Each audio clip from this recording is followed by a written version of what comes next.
تو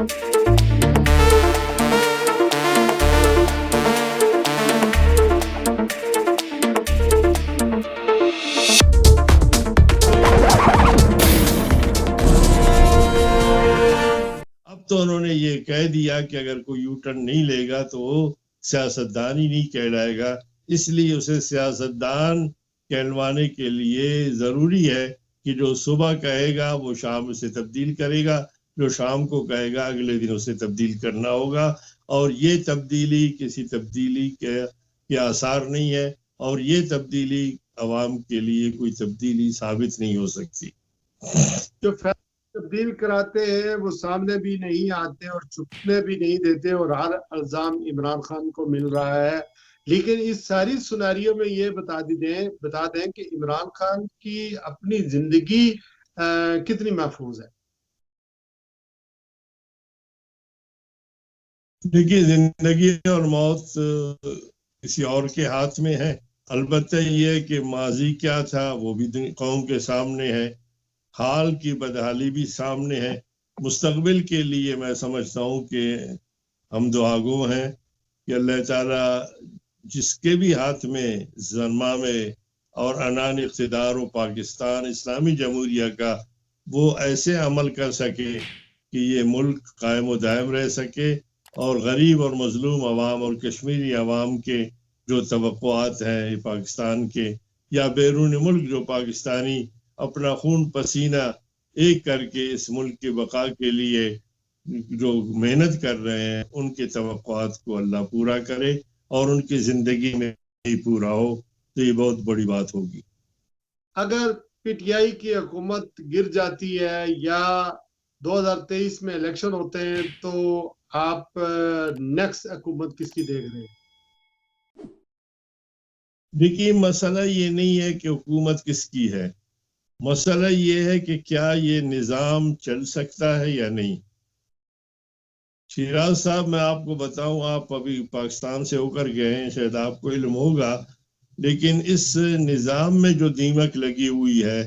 وہ بظاہر تو اس کو اگر آپ ایک دیار کی لکڑی کے دروازے کو دیکھیں گے، اس کو پالش ہوگا، اوپر سے پالش ہوگا، لیکن اندر دیمک اسے چاٹ چکی ہوگی، اور کسی بھی مرحلے پر اس کے اندر کوئی ایسی مضبوطی نظر نہیں آئے گی۔ بینی ہمارے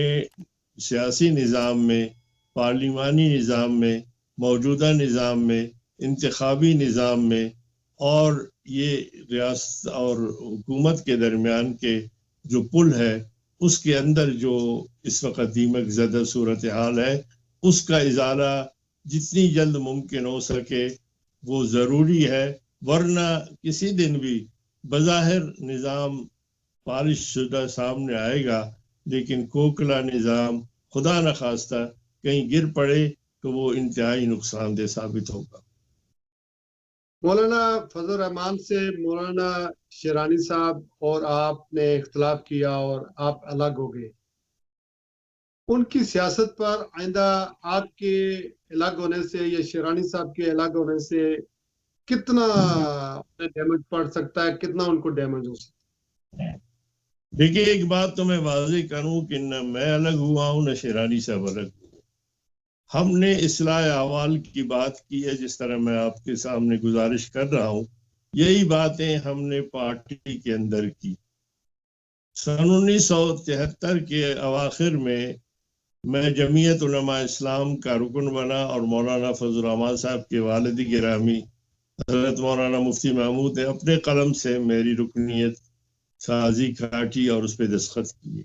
مولانا فضل الرحمان صاحب میرے 8-9 سال بعد رکن بنے ہیں۔ ہم نے پارٹی کے اندر رہ کر، اور آج بھی الحمدللہ ہم جمعیت علماء اسلام میں ہیں، اور ہم نے پارٹی کے اندر رہ کر ان اداروں میں بیٹھ کر ہم نے یہی باتیں کی جو میں نے آپ کے انٹرویو میں کی ہیں، یہی باتیں ہم نے کی ہیں مولانا صاحب سے۔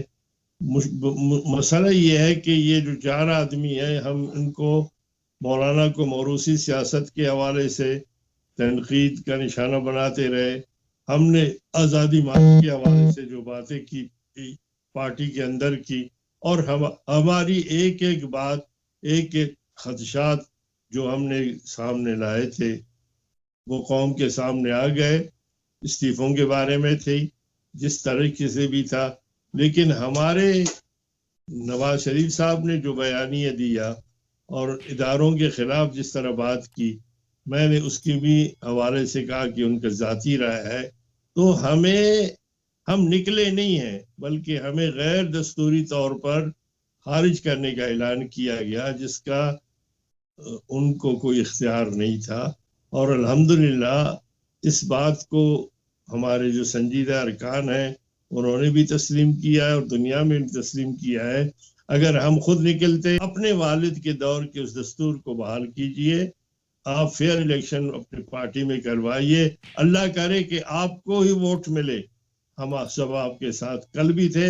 آج بھی ہوں گے، لیکن موروثیت کے حوالے سے نہیں بلکہ اداروں کے فیصلوں کے حوالے سے، دیانت کے حوالے سے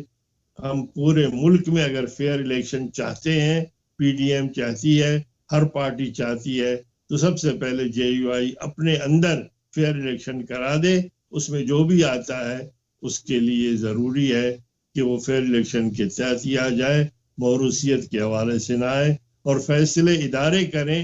فیصلہ ایک فرد واحد نہ کرے، یہ ہمارا سلوگن ہے۔ اور ہم مولانا شیرانی جیسی شخصیات جو ہیں یا آپ کی جو جماعت ہے اتحاد بین المذاہب، یعنی شیعہ سنی فساد ہوتے رہتے ہیں کوئٹہ میں، بلوچستان میں، پھر گلگت بلتستان میں، اس کے لیے کوئی سنجیدہ کوششیں ہو رہی ہیں یا نہیں کہ سب کو اکٹھا کیا جائے، سب کو بتایا جائے کہ ہم آہنگی سے چلیں، انڈرسٹینڈنگ سے چلیں؟ یہ عام لوگ ہماری بات سن رہے ہیں آپ لوگوں کی کہ اس کے لیے کیا کوششیں ہو رہی ہیں؟ یہ ہماری ملی اسلامک فالٹ لائن ہے، اس کے لیے کیا کر رہے ہیں آپ لوگ، یا آپ کا میسج کیا ہوگا اس حوالے سے؟ دیکھیے جی، آپ کو یاد ہوگا کہ ملی یکجہتی کونسل جس میں 28 سے زیادہ تنظیمیں تھیں اور اس کو ہم نے اکٹھا کیا، اس میں شیعہ، سنی، دیوبندی، بریلوی، اہل حدیث، تمام طبقات کے اور تمام مسالک کے لوگ تھے۔ قاضی حسین احمد مرحوم اس کے صدر بنے، اور میں جو ہے یعنی ایک حسین احمد صدر تھا، دوسرا حسین احمد سیکرٹری جنرل تھا۔ قومی سطح پر ہم نے باقاعدہ طور پر پروگرام رکھے اور سب کو ایک پیج پہ لا کے رکھا، اور کنونشن سینٹر میں ہم نے 3 روزہ ایک بہت بڑا جو ہے وہ کنونشن کیا، اور اس میں پورے ملک کے تمام ترجیحات علماء، اسکالر اور بیرون ملک سے بھی لوگوں کو بلایا، اور ہم نے کہا کہ اپنا مسلک نہ چھوڑیں، کسی اور کا مسلک نہ چھیڑیں۔ اس بنیاد پر ہم نے باقاعدہ طور پر کام کو آگے بڑھایا، اور بڑے اچھے انداز میں وہ جو لوگ لڑانا چاہتے تھے انہیں ناکامی ہوئی، لیکن اس دوران اللہ کا کرنا یہ ہوا کہ قاضی صاحب اس دنیا میں نہیں رہے، اور اس کے بعد اب بھی ملی یکجہتی کونسل ہے، اور ہم اس پہ سوچ رہے ہیں کہ ہم دوبارہ ان تمام تر مسالک کے لوگوں کو جو اپنے اپنے حوالے سے ہیں ان کو کم از کم ان چیزوں پر جو مشترکات ہیں ان پہ اکٹھا کیا جائے، تاکہ یہ فرقہ واریت کے حوالے سے جو صورتحال ہے اس کا تدارک ہو سکے۔